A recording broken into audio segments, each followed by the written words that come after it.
ବାଣୀପୁତ୍ର ମହାକବି କାଳିଦାସ। ଭାରତୀୟ ସଂସ୍କୃତି କାବ୍ୟ ସାହିତ୍ୟରେ ମହାକବି କାଳିଦାସଙ୍କ ନାମ ଚିରଭାସ୍ୱର। ମା ବାଗେଶ୍ୱରୀଙ୍କ କରୁଣା କଟାକ୍ଷରେ ମହା ମୂର୍ଖରୁ ସେ ମହାପଣ୍ଡିତ ବୋଲାଇଥିଲେ। ମହାକବିଙ୍କ ଜୀବନୀ ସହ ବହୁ କିମ୍ବଦନ୍ତୀ ବିତଡ଼ିତ ଅଛି। କିମ୍ବଦନ୍ତୀରୁ ଜଣାପଡ଼େ ଯେ ସେ ଏକ ବିଦୁଷୀ ଲଳନାଙ୍କୁ ବିବାହ କରି ଭର୍ତ୍ସନା ପାଇଁ ତାଙ୍କରି ପ୍ରେରଣାରେ ହିଁ ମା ବୀଣାପାଣିଙ୍କୁ ଆରାଧନା କରି ପାଣ୍ଡିତ୍ୟ ଲାଭ କରିଥିଲେ। ସଦାନନ୍ଦ ନାମା ଜଣେ ରାଜାଙ୍କର ବିଦୁଷୀ କନ୍ୟା ଦିବ୍ୟତମା ପଣ ରଖିଥିଲେ ଯେ ଯେଉଁ ବିଦ୍ୱାନ ତାଙ୍କୁ ବିଦ୍ୟାରେ ପରାସ୍ତ କରିବେ ସେ ତାଙ୍କୁ ବିବାହ କରିବେ। ବହୁ ପଣ୍ଡିତ ଆସି ଶାସ୍ତ୍ର ଚର୍ଚ୍ଚାରେ ତାଙ୍କ ପାଖରେ ପରାଜିତ ଓ ଲଜ୍ଜିତ ହୋଇ ଫେରିଯାଇଥିଲେ। ପଣ୍ଡିତମାନେ କ୍ଷୁବ୍ଧ ହୋଇ ସୁଯୋଗ ଉଣ୍ଡୁଥାନ୍ତି ରାଜା କନ୍ୟାଙ୍କୁ ଉଚିତ ଶିକ୍ଷା ଦେବା ପାଇଁ। ପଣ୍ଡିତମାନେ ଥରେ ବାଟରେ ଯାଉଥିଲା ବେଳେ ଦେଖିଲେ ଜଣେ ମେଷ ଚରାଉଥିବା ଯୁବକ ଏକ ଗଛ ଡାଳରେ ବସିଛି ଏବଂ ଯେଉଁ ଡାଳରେ ବସିଛି ସେହି ଡାଳକୁ ମୂଳରୁ କୁରାଢ଼ୀରେ ହାଣୁଛି। ତାଙ୍କୁ ଦେଖି ପଣ୍ଡିତମାନେ ଭାବିଲେ ଇଏ ଗୋଟିଏ ମହାମୂର୍ଖ। ଏ ଯୁବକ ହେଉଛି ଆମର ଉପଯୁକ୍ତ ପାତ୍ର। ସେହି ମହାମୂର୍ଖଟିକୁ ଆମେ କୌଶଳ କରି ନେଇ ରାଜକୁମାରୀଙ୍କୁ ବିବାହ କରାଇ ଦେବୁ। ପାଖକୁ ଡାକି ସେମାନେ ତାକୁ କହିଲେ ତୋତେ ଆମେ ଏକ ସୁନ୍ଦରୀ ଯୁବତୀ ସହ ବିବାହ କରାଇ ଦେବୁ, କିନ୍ତୁ ମନେ ରଖ ସେ ତୋତେ କିଛି ପ୍ରଶ୍ନ ପଚାରିବ। କିଛି ନ କହି କେବଳ ଆଙ୍ଗୁଳି ନିର୍ଦ୍ଦେଶ କରି ତୁମେ ତାର ଉତ୍ତର ଦେବ।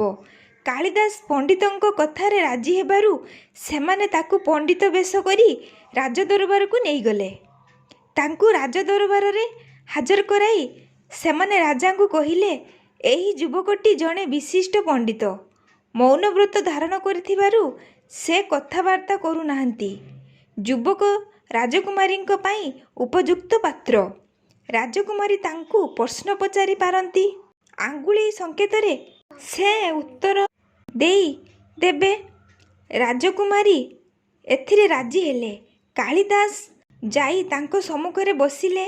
ରାଜକୁମାରୀ କଥା ଅନୁସାରେ ଦାସଙ୍କୁ କେବଳ ସଂକେତରେ ପ୍ରଶ୍ନ କଲେ।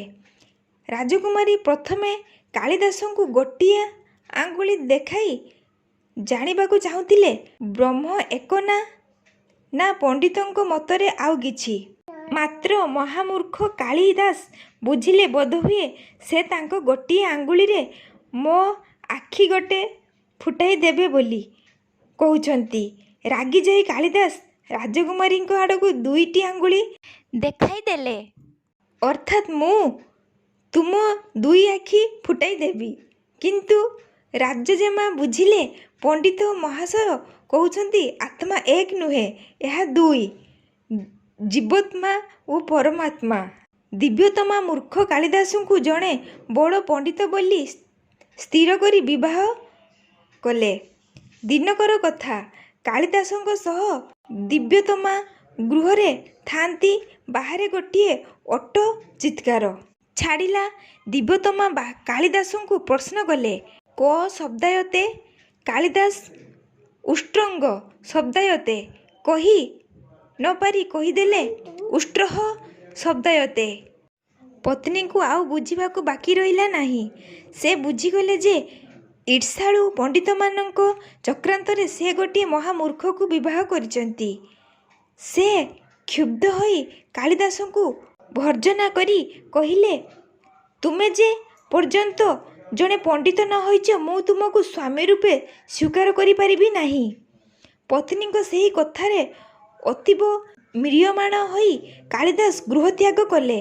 ମନରେ ତାଙ୍କର ଥାଏ ପ୍ରବଳ ଉତ୍କଣ୍ଠା କେମିତି ବିଦ୍ୟା ଅର୍ଜନ କରି ପଣ୍ଡିତ ହେବେ।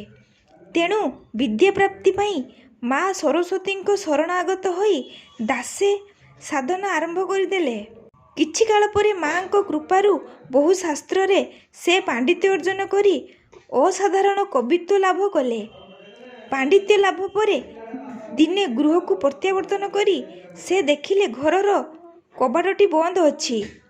କବାଟରେ ଦାସେ ମୃଦୁ ଆଘାତ ଦେଇ କହିଲେ ଅନାବୃତ କବାଟ ଦ୍ୱାରମ୍ ଦେହି ଅର୍ଥାତ୍ ଏ ବନ୍ଦ କବାଟ ଉନ୍ମୁକ୍ତ କରି ମୋତେ ଗୃହକୁ ବାଟ ଦିଅ।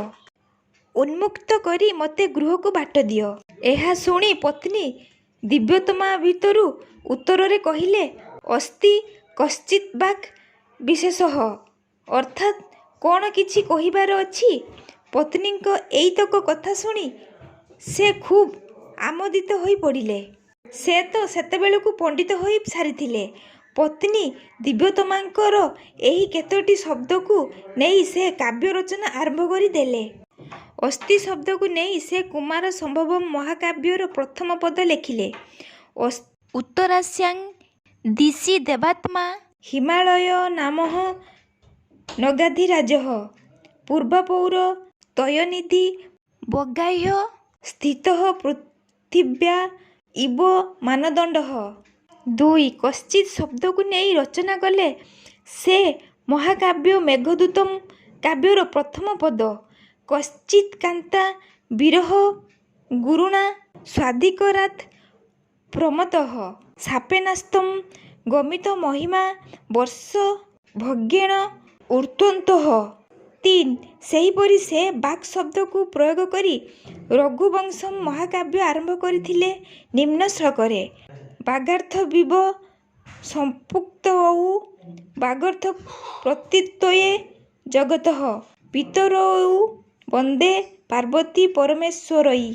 ମହାକବି କାଳିଦାସ ଏହିପରି ବହୁ ପାଣ୍ଡିତ୍ୟପୂର୍ଣ୍ଣ ବାକ୍ୟ ରଚନା କରି ବିଦୁଷୀ ଦିବ୍ୟୋତ୍ତମାଙ୍କ ପ୍ରିୟ ଭାଜନ ହୋଇଥିଲେ ଓ ଦୁହେଁ ପତି ପତ୍ନୀ ରୂପେ କାଳଯାପନ କରିଥିଲେ।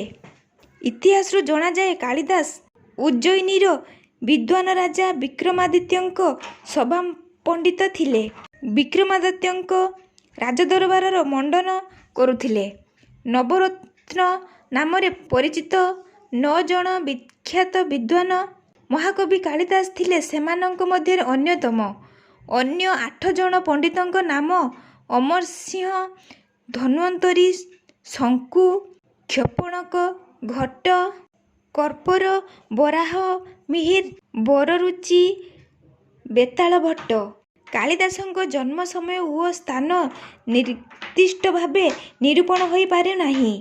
ଅନୁମାନ କରାଯାଏ ଯେ କାଳିଦାସ ଖ୍ରୀଷ୍ଟୀୟ 4ର୍ଥ ଓ 5ମ ଶତାବ୍ଦୀ ମଧ୍ୟରେ ଜୀବିତ ଥିଲେ। ଅଲୌକିକ ପ୍ରତିଭାଧର ମହାକବି କାଳିଦାସଙ୍କ ସମ୍ବନ୍ଧରେ ଏହିଭଳି ବହୁ କିମ୍ବଦନ୍ତୀ କାହାଣୀ ଓ ଜନଶ୍ରୁତି ରହିଛି। ତାଙ୍କ କାବ୍ୟରେ ପଦ ଲାଳିତ୍ୟ, ଶବ୍ଦଚୟନ ଏବଂ ପ୍ରୟୋଗରେ କୌଶଳ, କାବ୍ୟର ଆବେଗ, ସାବଲୀଳତା ଇତ୍ୟାଦିକୁ ଲକ୍ଷ୍ୟ କଲେ ବିଦ୍ୱାନଗଣ କ୍ଷଣେ ସ୍ତମ୍ଭୀଭୂତ ହୋଇଥାନ୍ତି। ସେ ଭାଷା ଓ ଶବ୍ଦର ଅପୂର୍ବ ବିନ୍ଧାଣୀ। ତାଙ୍କର କାବ୍ୟମାନଙ୍କରେ ଉପମା ଅଳଙ୍କାରର ଅତି ଚମତ୍କାର ପ୍ରୟୋଗ ରହିଛି। ଏଣୁ କୁହାଯାଏ, ଉପମା କାଳିଦାସସ୍ୟ ଭାରବେର୍ଥ୍ୟ ଗୌରବଂ ଦଣ୍ଡିନଃ ପଦ ଲାଳିତ୍ୟମ୍ ମାଘେ ସନ୍ତି ତ୍ରୟ ଗୁଣାଃ। କାଳିଦାସଙ୍କ କବିତ୍ୱର ପଟାନ୍ତର ନାହିଁ।